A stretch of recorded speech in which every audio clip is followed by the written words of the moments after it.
నమస్కారం ఘంటారావానికి స్వాగతం. ముందుగా ప్రధాన అంశాలు.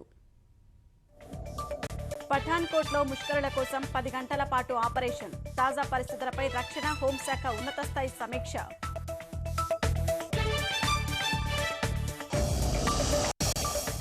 మూడో త్రైమాసికంలో తగ్గిన రాష్ట్ర ఆదాయం. అధిగమించే చర్యలపై ఆర్థిక శాఖ కసరత్తు.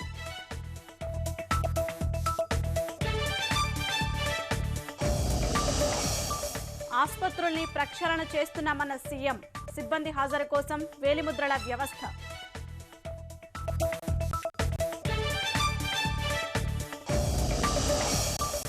సమస్యల పరిష్కారమే లక్ష్యంగా జన్మభూమి. లబ్ధిదారులకు రేషన్ కార్డులు, పింఛన్లు మంజూరు.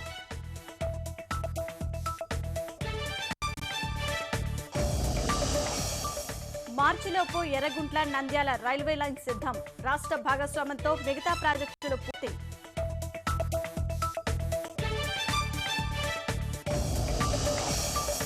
కారు ఢీకొని వృద్ధుడి మృతి. మృతదేహంతోనే పరారీ. వాహనాన్ని వెంటాడి నిందితుడిని పట్టుకున్న స్థానికులు.